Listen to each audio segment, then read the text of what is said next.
You're listening to CiTR News Live, bringing you live interviews with local activists, politicians, policy experts from Vancouver and the Lower Mainland. I'm Arman Raina. And I'm Isa Yu. It is Saturday, March 7th at 12:09 p.m. We are broadcasting from UBC's Vancouver campus on the ancestral, traditional, and unceded territories of the Hunkaminam-speaking Musqueam people. We're also streaming live to our Facebook page, and you can at CiTR News, and you can also find us on Instagram, on Twitter, at CiTR News. Yeah. So on today's show, we are going to be unpacking the recent motion by Councillor Jean Swanson declaring a homeless emergency, making an emergency plan to drastically reduce homelessness. So joining us in studio today, we have two activists from the Social Justice Center here at UBC, Mariam Abdelaziz and Gabby Doebeli. So thanks so much for taking the time to speak with us today. So, hi. So thank you for coming. And to start off, could you guys introduce yourselves and tell us what kind of work the Social Justice Center is involved in? Hi, so my name's Gabby. I'm a fifth-year student here. I'm a first-generation settler on unceded Musqueam territories, and I'm studying human geography and environmental science. Did you want to introduce yourself? Sure. Hello, my name is Mariam. I am a first-year international student. I'm from Egypt. I got involved in the Social Justice Center last semester, and the reason I did that was because it was really important for me to find social justice groups on campus, because back home we couldn't really legally organize, and so a lot of the time you just get caught up in this negative headspace of oh my gosh, there's so much going on in the world that's awful, but there's not much that you can actually do about it. So coming here and finding the Social Justice Center has been a great change, because it's allowed me to kind of channel that frustration and energy I have into action, and I think that that's what the Social Justice Center does best. And in terms of how we operate through non-hierarchical structures and consensus-based decision making, and what that means is that we center those closest to an issue, and we try to avoid replicating hierarchical structures, and again, as someone who was new to the group, I thought that this was amazing, really, because it made me feel very valued regardless of the experience that I had with the group, you just feel very included, and that your voice actually matters. That's awesome. Yeah, we're also a news collective, so I guess we also are challenging hierarchical concepts in that way. Just plugging that in there. So let's take a listen to Jean Swanson, who was motivating her motion on the homelessness crisis here in Vancouver during the debate at City Council on February the 26th. And then I want to get your guys' response. Have a plan. We can't get used to homelessness. Probably looking around this council table, probably Councillor Boyle has never seen a city that didn't have quite a lot of homelessness. But I have, and probably Councillor Hardwick has, and it's because we didn't always have a lot of homelessness, and it is possible to solve it. And if everybody gets together, we can do it, and we have to keep working on that. And I was encouraged when I saw the Ottawa motion that declared the homeless emergency, and hopefully they'll take it to the FCM. And if we take it to the UBCM and other cities do it, maybe the other levels of government can kind of get a clue of what the cities are experiencing here, and what precious human beings who don't have homes are experiencing, and what cities and provinces are having to pay for because we have homelessness on the street. And it seems to me like it's just a win-win for everybody. So could you talk a little bit about your response to that, and more broadly, what the motivation behind this homelessness crisis bill that was introduced? Yeah, so at the Social Justice Center, we're really trying to orient ourselves in such a way that we're situated in Vancouver on these unceded territories and are able to respond to the crises that folks are facing in the city. So part of what that means for us is orienting our organizing around housing justice, and one of the ways that we've done that is by supporting or trying to hold our city government accountable to the commitments that they've made. And so one of the ways that we're doing that is we organize around motions that are coming to City Hall that are either extremely problematic or would be really beneficial in the push for housing justice in the city. And so one of the things that we did last week was we saw this motion coming, and we're in contact with Jean Swanson, who is this amazing counselor, and we're involved in her election campaign as well to get her into office. And so one of the things that I think is the most inspiring about Jean is that she has been a committed organizer for housing justice and for anti-poverty work in this city for essentially her entire life. And one of the things that I think is most powerful that we've seen in this short clip that she's talked about is she really brings a humanizing element to housing justice in the city and to talking about homelessness. I think that a lot of the times, from what I've seen from political rhetoric, is that there is a lot of stigmatization, or there's a lot of stigma around homelessness and around poverty, and a lot of dehumanization of these folks. And just the way that Jean is able to so powerfully capture what is at stake here. This is people's lives. This is people's well-being, and these people should be cared for, and they're being failed by a political system. So I can speak to very briefly, if you'd like, what the motion was calling for. So this was a motion that was brought forward by Jean Swanson and Pete Fry.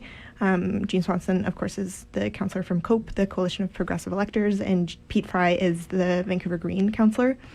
And so they were calling for, similar to what Ottawa called for in January, so they passed a homelessness emergency declaration. And so this motion was inspired by that, and also calls on Vancouver to declare, or called on Vancouver to declare a homelessness emergency, and to advocate to different levels of government. So to advocate to the province and to the feds to increase funding for this, creating a solution to the homelessness emergency. So some like key parts of the motion are that it called for increased vacancy, or it called for the implementation of vacancy control, so tying rent to a unit rather than to the tenant, so that landlords don't have an incentive to evict tenants to increase the rent between tenancies, if that makes sense. It also called for it called for the city to advocate to the province for increased shelter allowance rates. That's another really important thing, is that we've seen rents rising, rents rapidly rising, and the shelter allowance rate. So for folks who are on disability and welfare, that's the kind of allotted amount of money that they're given to spend on housing. That's been stagnant, or it hasn't increased proportional to how much rent has increased, and that's a really big problem. Shelter allowance rate right now, I believe, is $375. And you really can't find a room in the city for $375. So they've kind of pushed for the city to lobby for that on the federal and provincial level, and as well to lobby these kind of collective groups of municipalities, so the Federation of Canadian Municipalities and the Union of BC Municipalities, to push for housing justice. And the other really important piece of this motion, I think, is that it would set a tangible target. So they set the target at reducing homelessness by 80% in 3 years. So we currently, the latest homeless count was 2,220-ish people in Vancouver who are homeless, and around over 7,000 people in BC who are homeless. So those are the kind of counts that we're trying to target to reduce and hopefully end homelessness eventually. But the target would be reducing homelessness by 80% in 3 years. On to the next question. So Mayor Kennedy Stewart, along with the NPA councillors, voted to remove the 80% homelessness reduction target. And the Social Justice Center responded in a tweet, quote, "Wasn't Kennedy Stewart's entire election campaign centered on a claim to maintain a progressive majority, yet time and time again he has voted with the right. We need a new mayor." And then end quote. Could you expand on your opposition to Mayor Kennedy Stewart? Yeah, so that piece of the 80% reduction of homelessness within 3 years was taken out of the motion, and it was defeated in a 5-4 vote. So Mayor Kennedy Stewart voted with the other NPA councillors. For folks who don't know, the NPA is kind of the right-wing municipal party. The Nonpartisan Association is what they're called. They're right-wing, but weird name. Yeah. And Kennedy Stewart even tried to rule the motion out of order, which I think is just honestly ridiculous. And he tried to argue that, or he did argue, that it was, quote, too late at night for the city to be talking about homelessness and to be talking about implementing new targets, which is... Wait, what does that mean? Ridiculous. What does that mean? Like, it was like 9:30 or something, and they'd been having their meeting for... I think they start at like 9:30 in the morning. So they'd been having the meeting for 12 hours, which I understand is a long meeting. But he was kind of saying like, oh, we're not in the right headspace to do this. This isn't like the right way to do this, blah, blah. Which is essentially just ridiculous. Some of the other things that folks argued, I was very annoyed this evening. I was watching the live stream. I was very frustrated. But some of the other things that folks argued that I remember are that, we already have a comprehensive plan, which is just ridiculous, again, because we're seeing homelessness rising and increasing year after year. And that's just completely unacceptable in a city that is so wealthy. Homelessness should be unimaginable. It should be unconscionable. And it's especially disappointing from a mayor who campaigned on being the progressive choice. I voted for Kennedy Stewart, I'm embarrassed to say now, because he's proven time and time again that he won't advocate for low-income communities, and he won't advocate for marginalized communities, and he's proven that with this vote, and in other votes as well. But this is kind of showing that really Kennedy Stewart, and it's less surprising from the other members from the other NPA councillors, but Kennedy Stewart has really not acted with the urgency that a homelessness emergency demands. He's not respecting the material implications of homelessness on people's lives that are really damaging their well-being. And he's not acting with political leadership or political courage. And we were really disappointed by that. So you mentioned, this in this homelessness crisis, there's Jean Swanson mentioned in the clip that there's an opportunity to kind of unlock possible federal funding and provincial funding that by declaring an emergency. Do you see that as as the primary motivation for declaring an emergency, or do you see that as more symbolic, or do you see something that could have eventually some financial significance as well?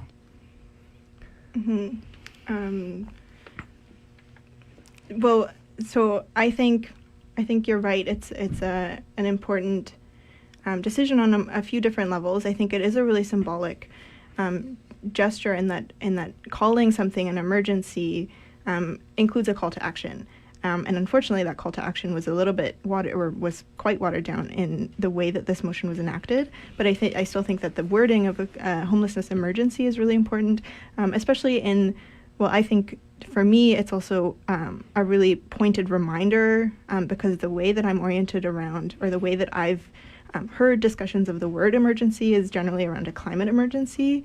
And to me, signaling that this is also a homelessness emergency kind of makes me reflect on the ways in which climate change or climate justice and housing justice and racial justice and gender justice are all interrelated, and we can't separate them.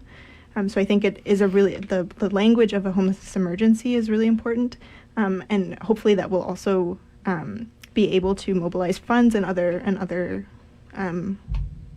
more material supports for the homelessness, or for ending homelessness. I think that the language of a homelessness emergency is also really important because it allows us to hold our governments accountable. So, for instance, with this motion, we can say that, hey, Kennedy Stewart, you said that there is a homelessness emergency. Why aren't you acting like there's a homelessness emergency? Why aren't you? I see. Yeah.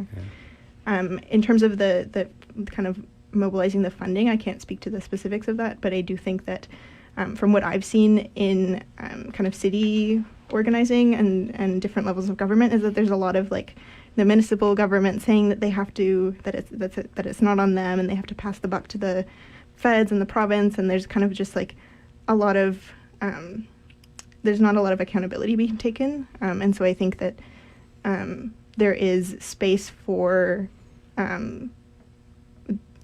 all of our governments to be doing more, all of the different levels of government to be doing more on housing justice. And I think that the language of an emergency can help make that happen and help kind of motivate all the different levels of government to tangibly make an impact and take accountability for the harm that they're enacting by not doing anything. Okay, so Switching gears. Yeah, we're switching gears because pivoting. It's in the same line, but we are curious because the American elections have been garnering a lot of attention, and surprisingly, a lot of Canadians are getting involved. I myself know people who are heading to the States to canvass for Sanders, and I heard Ishmam is volunteering as well. Who's a member of your organization? Yeah. So why do you think young people in Canada are so heavily interested in Sanders and his platform? I think that for a lot of people, Bernie Sanders has he's genuinely progressive, not just in the sense of, like Kennedy Stewart saying he's progressive when he's not actually. Yeah. And a lot of his, because the U.S. is one of the most powerful countries in the world, their policies, specifically, for example, their foreign policies, they impact a lot of different countries. So if we look at foreign policy, he's a lot more progressive than the other candidates. He's opposed the Iraq war, unlike Biden. He's consistently opposed U.S. coups abroad, like the Venezuelan coup, the Bolivian coup.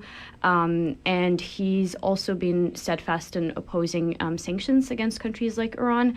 And so as someone who is Middle Eastern, having a president like that in the United States of America who kind of like recognizes people's humanity beyond borders and who wants to like reverse that really dangerous, destructive and imperialistic U.S. foreign policy would be like very, very important and would materially impact people's lives.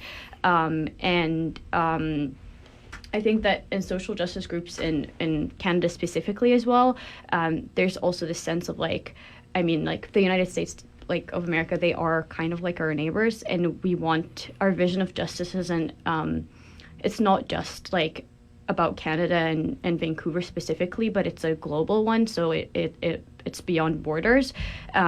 And so we care about people in the U.S. and we care about them having things like healthcare. So with Medicare for all and canceling student debt, like no one should really have to worry about medical bills, and expenses shouldn't be an obstacle in receiving like healthcare that you need. And there's also the Green New Deal. Again, with the climate emergency, that is a global thing. So we need all countries, not just Canada, but all countries to be on board with that. And because he wants to transition to 100% renewable energy, that would be like a very important like global issue. And housing is also relevant. We care about housing here, so we care about housing there as well. Bernie Sanders wants to advocate for social housing, and he wants to impose a national rent control. And yeah, I think that Bernie's also been really good at like popularizing progressive ideas and getting people more engaged in electoral politics, because I think it can be super alienating for a lot of people, including young people, when they get this sense from a lot of presidential candidates that they don't really care about the issues that they pretend to care about. And with Bernie, you can look at his records like from when he was a teenager and like things he's voted about and the things he's advocated for have always been so consistent. And so I think it's so important to have someone like that, be the president. Yeah. So I wanted to follow up a bit on that. How is the Social Justice Center, assisting the Bernie Sanders campaign? What form does that take? So we currently have people in the U.S. actually canvassing for Bernie, which is really cool. We've had watch parties, and we have also had phone banking and texting for Bernie. I see. So phone banking is you're calling up, people in America and trying to convince them. So for example, say I was an old person in America, and you call me up. How would you convince me that it's important for me to why how would you convince me to vote for Bernie Sanders or to support him? I think just kind of touching on the issues I talked about isn't Bernie really is, it's not even just about Bernie as a person, but it's about a movement. It's about actually caring for people and their livelihoods and how they're leading their life. So if you're an old person, maybe healthcare would be relevant. I try to talk about that, and also just kind of making connections between the suffering of one group of people is the suffering of other groups of people, and we should care about people, and Bernie cares about people. So just I try to get you to see these connections, I suppose. Yeah, awesome. So that wraps up our relatively short show. Thanks so much for joining us today, Gabby and Mariam. And that's it. And you can catch the On Point, which is another show by the On News. the Point, get it right. On the Point, which is another show by the News Collective, where ICU runs that show, and every Thursday at 5 p.m. And subscribe or follow, I guess, our Facebook page for more Saturday live streams, I guess. And Yeah. Thank you for having us.